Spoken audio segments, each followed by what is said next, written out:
Hello everyone, welcome back to my channel fun with Kanchan. कैसे हैं आप सब? आशा करती हूँ आप लोग बहुत अच्छे से होंगे, खुश होंगे एंड स्वस्थ होंगे। तो आज सुबह से ही मुझे बड़ा दिल कर रहा था फ़िश करी बनाने का, मछली खाने का मेरा बड़ा दिल कर रहा था। लेकिन क्या करें, आज तो है सैटरडे। जी हाँ, ये सैटरडे का व्लॉग है। तो सैटरडे के दिन हमारे यहाँ कुछ भी नॉनवेज नहीं बनता है। तो क्या किया जाए, और मेरे पास कोई दूसरी हरी सब्जी भी नहीं थी कि जिसे मैं बनाऊं। तो मेरे दिमाग में मछली का एक ही सब्स्टिट्यूट मेरे दिमाग में आता है, वो है बेसन की सब्जी। तो मैंने बस फटाफट से उसी की तैयारी करनी स्टार्ट कर दी। सुबह का जो भी क्लीनिंग का काम होता है वो मेरा ख़त्म कर लिया था मैंने।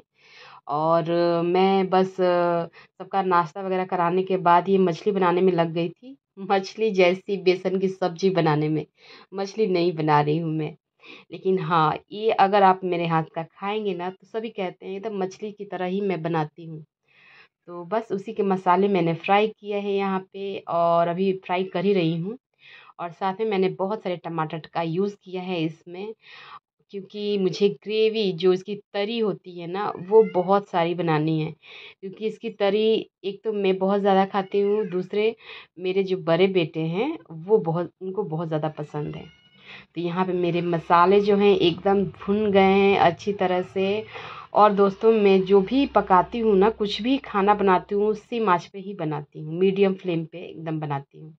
और यहाँ आप देख ही रहे हैं, मैंने बेसन का रोल भी तैयार करके रख लिया है। अब मैं इनको पीसेस में काटूंगी, छोटे छोटे पीसेस में। इस तवे पे मैंने इसको तैयार किया है, बहुत पतले पतले मैं इनको तैयार करती हूँ। अब वो इनको काटने से पहले मैं ये मसालों में पानी ऐड करने वाली हूँ, क्योंकि मेरे मसाले जो हैं एकदम भुन गए हैं। आप तेल देख ही रहे हो, तेल आजू बाजू से पूरा जब निकलने लगे तो समझ में आ जाता है कि हाँ, मसाले पक गए हैं। और मेरा जो भी कुछ खाना रहता है, मैंने बताया ही मीडियम फ्लेम पे बनाती हूँ ना। तो मेरा तेल मैं जो भी डालती हूँ वो जलता नहीं है, वैसे का वैसे ही ऊपर दिखाई देता है, तो अच्छा भी लगता है देखने में। तो यहाँ पे मैंने भर के 3 ग्लास पानी डाला है, क्योंकि तरी बहुत सारी मुझे तैयार करनी है। और हमारे घर में ना तरी जो है, मछली की तरी हो या ये बेसन की सब्जी वाली तरी हो, वो एकदम सी पतली कंसिस्टेंसी सबको पसंद आती है। गाढ़ी गाढ़ी खास किसी को पसंद नहीं आती है मेरे घर में। तो मैंने भर के एकदम, आपने देखा ही, 3 ग्लास मैंने इसमें पानी डाला है।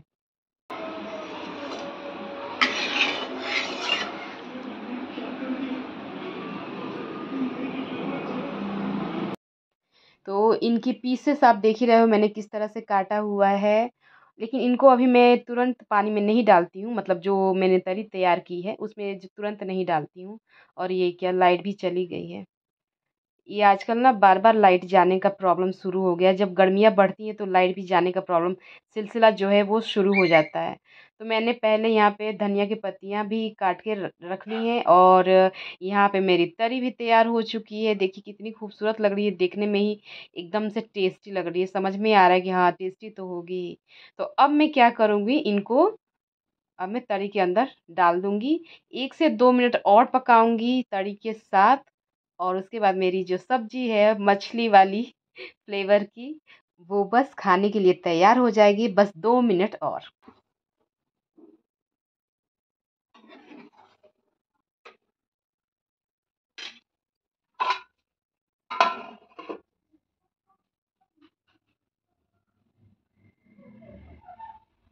दोस्तों, लगभग 1 घंटे से भी ज़्यादा हो गए हैं, 1.5 घंटे से ऊपर हो गए हैं, मतलब लाइट अभी तक नहीं आई है।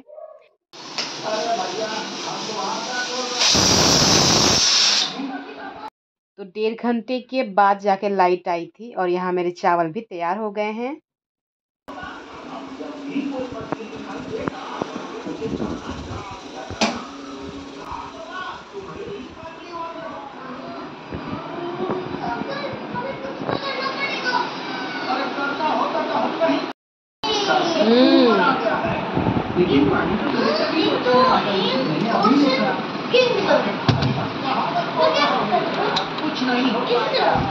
हाँ हाँ, एसी चलाओगी।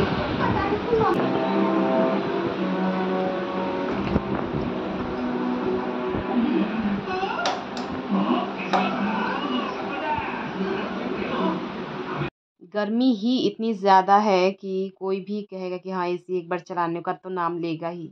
लेकिन हम भाई क्या कर सकते हैं, बिल बचाने के चक्कर में एसी को भी बहुत कम यूज़ करते हैं। दिन में बहुत ज़्यादा गर्मी हुई तो 1 या 2 घंटे चलाएँगे, उसके बाद फिर बंद कर देते हैं।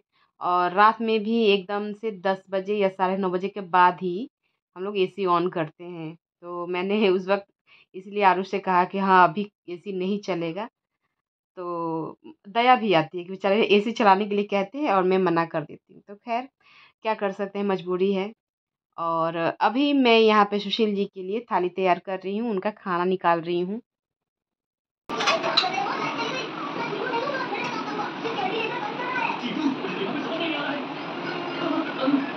चावल एकदम बहुत ज़्यादा गरम थे, जबकि मैंने सुशील जी के आने से पहले ही चावल बना के रेडी कर दिए थे, फिर भी आप देख ही रहे हो किस तरह से भाप निकल रही है उसमें से।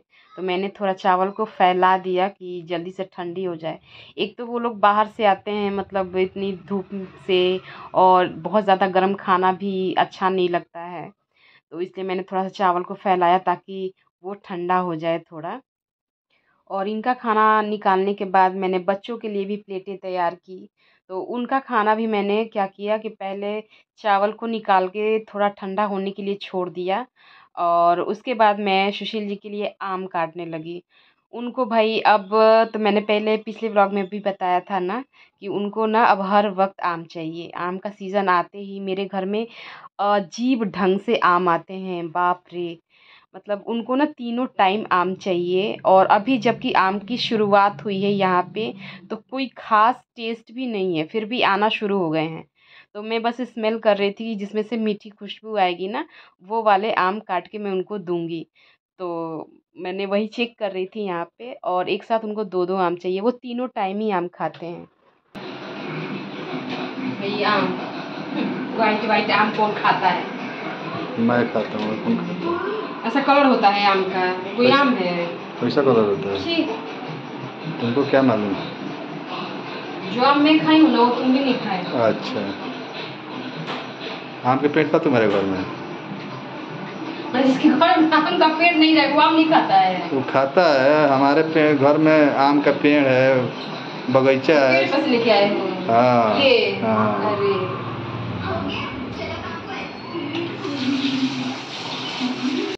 बस ऐसे ही ना हमारे बीच हर बात को लेके आर्ग्यूमेंट्स होते रहते हैं। और इस बात की तो मुझे कोई लॉजिक ही नहीं लग रही है कि मतलब जिसके घर में आम का पेड़ होगा वही आम खाएगा, ऐसा होता है क्या? मतलब बाजार में जो आम आ रहे हैं वो कौन खाता है फिर? मतलब कुछ भी बोलते रहते हैं, बस होना चाहिए, आर्ग्यूमेंट होना चाहिए बस। तो मैंने यहाँ पे उनको तो खाना दे दिया था, उसके बाद मैंने बच्चों को भी दिया और साथ में आम काट के भी दिए। और जैसे पापा उनके खाते हैं ना कि खाने के साथ उनको आम चाहिए, तो बच्चों को भी वही पसंद है। तो मैंने एक-एक प्लेट दोनों को काट के दे दिया है आम का। और अजीब से सफ़ेद-सफ़ेद से नहीं लग रहे हैं आपको? इनमें कोई वैसा टेस्ट नहीं है जैसा होना चाहिए अभी। फ़िलहाल तो नहीं है, अब पता नहीं बारिश होगी तो शायद आम मीठे आने लगें। और सबका खाना-पीना हो जाने के बाद मैं उस फ्लोर की पूरी अच्छी तरह से सफाई कर देती हूँ, जहाँ हम सब बैठ के खाना खाते हैं। क्योंकि भई मैं अपना घर जूठा बिल्कुल नहीं छोड़ती हूँ, उसको अच्छी तरह से साफ़ करके ही छोड़ती हूँ। क्योंकि फिर उसपे हम लोग चलते हैं, बेड पे जाते हैं, मंदिर में जाते हैं, मतलब पूजा रूम में, तो सब कुछ तो जूठा हो रहा है ना। इसलिए जब भी कुछ भी हम लोग खाते हैं ना, सिर्फ़ खाना ही नहीं, कुछ भी हल्का-फुल्का बच्चे भी अगर खाते हैं, तो मैं उस जगह को एक बार पोंछ देती हूँ ताकि वो शुद्ध रहे, मतलब वो जगह जूठी ना रहे। और अब बारी है जो खाना हमने खाया है उन बर्तनों को साफ़ करने का। वैसे तो मेरी आदत नहीं है खाना खाने के तुरंत बाद बर्तनों को साफ़ करने की, ये मेरी शुरू की आदत है, मतलब बचपन की, कि मैं तुरंत खाना खा के ना बर्तन धोने का मेरा बिल्कुल दिल नहीं करता है। लेकिन आज मुझे शाम को ना वीडियो की एडिटिंग करनी थी, तो शाम को फिर मुझे टाइम नहीं मिलता और मैं बिज़ी रहती। तो इसलिए मैंने अभी ही बर्तन को साफ़ करके हटा दिया। अक्सर हटा देती हूँ, लेकिन कभी-कभी मैं थोड़ी लेज़ी भी हो जाती हूँ, जाके सो जाती हूँ, तो जब उठती हूँ तब बर्तन साफ़ कर लेती हूँ। और अभी यहाँ पे मैं जो सुबह के बर्तन हैं मेरे, खाना बनाने के बाद जो बर्तन हुए थे, वो सारे बर्तनों को मैंने उनकी जगहों पर लगा के रख दिया, क्योंकि वो बर्तन सूख गए थे। ऊपर से मैं गीले बर्तन रखती तो फिर वो बर्तन भी मेरे गीले हो जाते, इसलिए पहले उनको मैंने उनकी जगह पे हटा के रख लिया।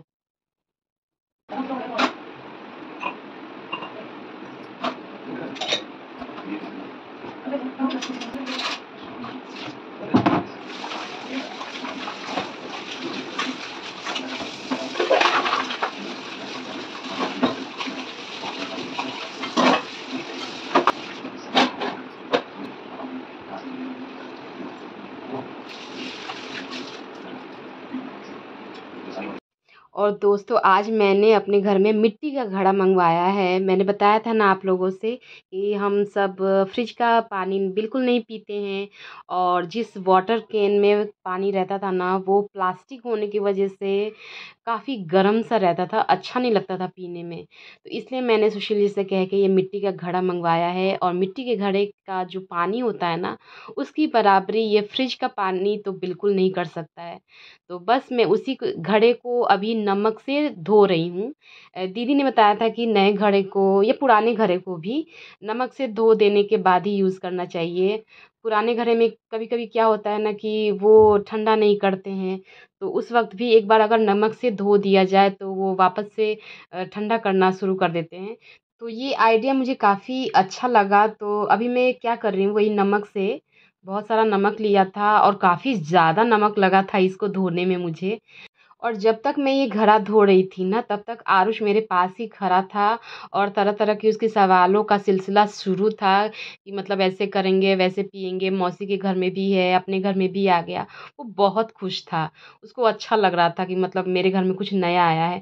बच्चों का यही है, वो नया कुछ भी देखते हैं ना तो बहुत ज़्यादा खुश हो जाते हैं, एक्साइटेड हो जाते हैं, और उसको जल्दी से जल्दी यूज़ करना चाहते हैं। तो वो पानी पीने के लिए ना बिल्कुल रेडी था एकदम। तो मैंने कहा कि बेटा अभी तो इसको मैंने धोया है, थोड़ा अभी इसको रखूँगी, और पापा तो हैं नहीं, पानी कौन डालेगा इसमें, और पानी डालने के बाद भी ये तुरंत ठंडा थोड़ी कर देगा, इसको थोड़ा रुकना पड़ेगा हमें कुछ घंटे, उसके बाद तो हमें ठंडा पानी मिलेगा। तो ये सारी बातें मैं उससे बता रही थी। उसने फिर मुझसे ये सवाल किया कि आप इसमें पानी क्यों नहीं डाल सकती, आप ही डाल दीजिए, पानी ठंडा हो जाएगा कुछ देर के बाद। तो मैंने कहा कि भाई पानी का जो केन है बेटा वो बहुत ज़्यादा भारी होता है, मुझसे उठेगा नहीं, तो आपको थोड़ा वेट करना पड़ेगा, पापा को आने दो, शाम को वो आएंगे, इसमें पानी डालेंगे तो रात तक आपको पानी ज़रूर मिल जाएगा ठंडा सा। सूख जाए तो बाद में इसमें हम लोग पानी भर के रखेंगे, कहाँ रखेंगे वही पता। इसको पूरा ना लिखा देते हैं, हाँ उसको हटाएंगे।